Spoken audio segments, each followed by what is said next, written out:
Edgar Mitchell, a sixth man, Apollo 14, walked on the moon, and I was in there interviewing him about UFOs at his home in Florida years ago, and I said, I'm so sorry to ask this question of you because I know that you must get asked this all the time, but what was it like to walk on the moon? Yeah. Come on. Of course. And I said, could you please just, would you mind? Could we just pause for a moment? He goes, yeah, James, I'll do that. And so I sat there, and when I want to really capture a story someone's telling, and I did this with Travis Walton when he told me about what it was like when he woke up aboard that craft, I closed my eyes.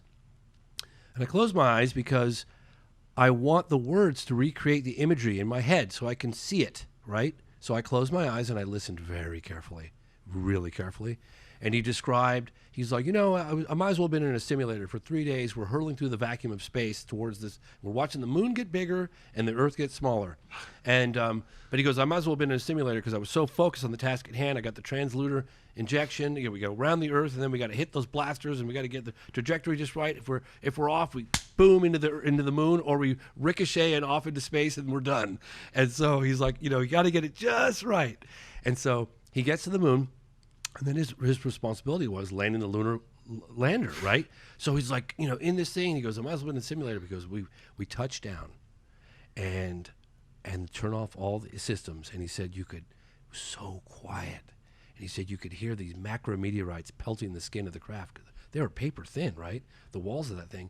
And NASA was like, you guys need to take a break. You've been up for 3 days. You need to sleep. So they got in their little bunks, and they were trying to sleep. And they're like, you know what? The hell with this. We're on the surface of the moon. Let's put our suits on and go explore.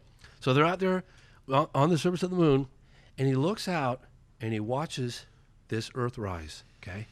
And he said there was this blue marble suspended in a vacuum of black darkness that you cannot even imagine. Like it's our life support system. And he said it rose up like this blue marble. And he reached out and he put one hand up like this. And he blocked out everything he knew, all the cultures, all the wars, all of everything. And he had this profound epiphany about it. There were invisible borders, like one race, one people, And I got to have that moment with him. And I think about it. You talk about looking at the night sky. Every time I look at the moon, I think about Edgar Mitchell telling me that story. And I was so glad I could share it with you guys today. But that's that's incredible. Isn't that incredible? Incredible. I know. The whole idea of it is just mind blowing. Yeah. And it's all gone. Yeah. It's always behind your hand. Yeah. And then he's like, then we realized we have to get back in this little lunar lander. We got to shoot off. We got to reconnect with the lunar orbiter. We got to do a trans-Earth injection. It's going to be a hell of a journey getting back. And he had this epiphany on the way home about this deep sense of interconnectedness with consciousness. And he ended up founding an institute that was actually in Marin County. I'll think of it in a minute, but in any case, just incredible, absolutely incredible. Is there like a loneliness or lack of purpose maybe that any of these astronauts feel when they get back to the Earth?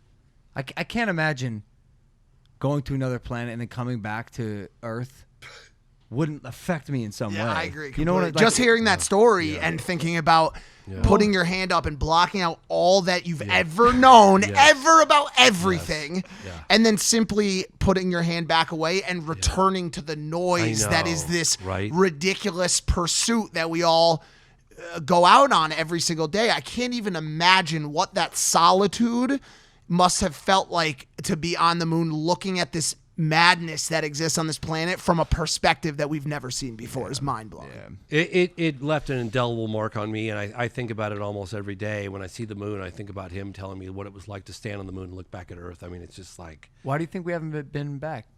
If you look at the Apollo missions, I mean, we were barely even noticing. Like Apollo 13 only got even noticed because of the problems that they had, and they almost died, right?